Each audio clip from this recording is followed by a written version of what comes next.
Señora Presidenta, colegas parlamentarias y parlamentarios. Este debate, sin duda alguna, además del fútbol, que ocupó la atención del mundo, además de todo lo que se ha hecho en los últimos días, las ollas que el gobierno trata de montar,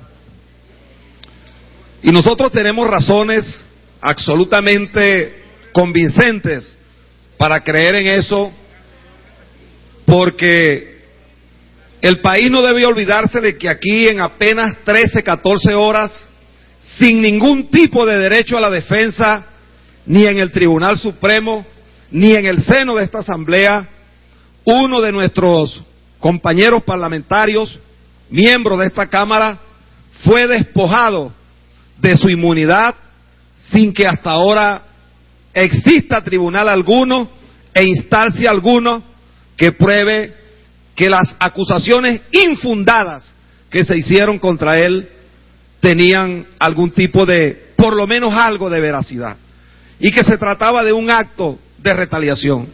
Un gobierno que a veces un ministro como el de Relaciones Interiores se coloca detrás de un camión para incriminar a unos estudiantes y que el comandante de la Policía Metropolitana llene unas botellitas de gasolina para acusarlos de fascistas y terroristas. Y que frente a un hecho tan grave como el que ha ocurrido en Venezuela, donde millones de venezolanos de los sectores sobre todo más débiles, más pobres de la población, pudo llegarles de esos 130 millones de kilos de comida que se pudrieron y los que no conocemos que se pudrieron, todavía no hay manera que de la opinión pública el país esté preocupado por eso. Y por supuesto, este es un debate que puede darse, pero caramba, también hay debates que tienen que ver con los pobres, que tienen que ver con el sentido de ser cristiano, como el que esta Asamblea se ha negado a dar sobre esos temas que son tan sensibles y que le tocan a la gente, como el que se pierda tanta comida que era para distribuirla en los mercados, en los centros de abastecimiento de los sectores populares y no se hizo. Entonces nosotros venir aquí a descontextualizar desde el punto de vista histórico los errores que ha cometido la Iglesia en el mundo, que sí los ha cometido el Papa Cardenal Karol Wojtyła, Juan Pablo II, hace un tiempo reciente antes de su muerte, pidió perdón por esos crímenes. Es decir, uno de los papas con absoluta misión y visión de la vida de ser cuestionado por nada ni por nadie, se atrevió a asistir a los países donde no hay ningún tipo de libertad, y fue allí a Polonia. Fue a Polonia, su país, y producto de su presencia se produjo un proceso de cambio en ese país. Ese Papa pidió perdón por esos crímenes de los cuales se señalaron a miembros de la Iglesia.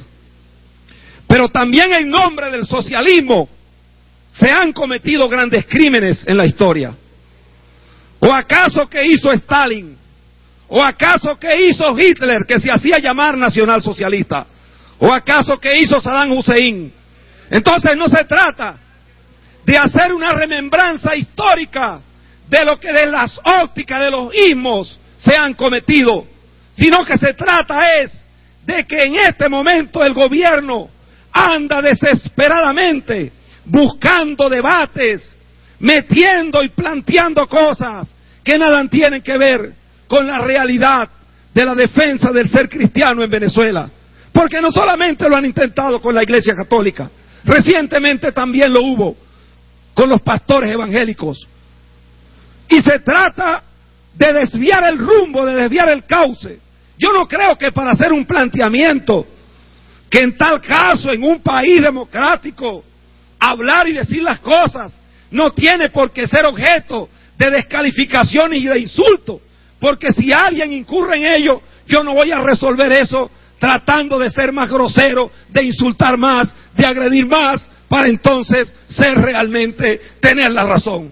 Bueno, quien haya fijado una posición como la que nosotros hemos fijado en la defensa de esta Constitución, nunca ha sido respondida con criterios políticos.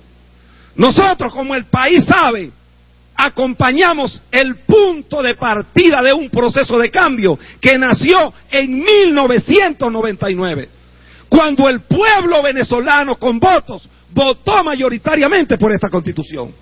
Y esa es la Constitución que nosotros nos debemos, tal y como está, sin modificaciones, sin los intentos, como dijo Pastora Medina, que se hicieron en el 2007, solicitados por el gobierno a esta asamblea y derrotados en la sociedad. Y eso es lo que de alguna manera la iglesia reclama. Porque además, yo no entiendo por qué algún funcionario o el jefe de Estado tiene que molestarse porque se le diga que es marxista, si además en este mismo escenario el propio jefe de Estado el 15 de enero dijo que era marxista. Entonces, bueno, yo además no creo que eso sea un crimen. Quien quiera ser marxista lo es. Yo formo parte de los dirigentes de este país que en el año 70, producto de un gran debate que se produjo entre el Partido Comunista y la mayoría de sus integrantes, dijimos que había una vía democrática venezolana para construir un modelo de cambio social. Y luego ocurrieron los hechos que ocurrieron. Pero el debate en Venezuela tampoco es un tema entre el socialismo y el capitalismo. El problema, el tema, desde el punto de vista conceptual, tenemos que plantearlo en que aquí hay un modelo de país que está en la Constitución de la República Bolivariana y que no tiene nada que ver con lo que hoy plantea el Estado. Porque es que cuando mandaron Acción Democrática hubiesen dicho que Venezuela era un país socialdemócrata.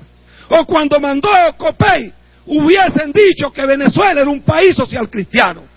Bueno, vale, el Estado es lo que el pueblo es desde el punto de vista de la definición de su Constitución. Porque además esta es la única Constitución que ha sido votada por el pueblo. Entonces, el gran acto de traición al país está aquí. Para aquellos que se abren la boca bien grande, este es el acto de traición que ha habido a esta Constitución. Y la Iglesia ha hecho señalamientos sobre la desviación del rumbo que hoy el país, el gobierno quiere darle al país. Bueno, entonces es un debate político. Es un debate de conceptos, de ideas. No tienen por qué ser descalificadas, como el propio Mario Moronta, a quien el gobierno particularmente señala como un obispo absolutamente recto y correcto. El propio Mario Moronta ha dicho que no tiene nadie por qué ser descalificado, porque también la falta de tolerancia que impera permanentemente para calificar cosas y calificarse a sí mismo es lo que hoy está a la orden del día en el país. Y desde allí, que producto de todo ese proceso de descomposición que hay, de desviación del rumbo y de orientación por donde nosotros deberíamos estar transitando, entonces hace falta que un gobierno que en los primeros 10 años recibió solo producto de la renta petrolera más de 950.000 millones de dólares, pues los problemas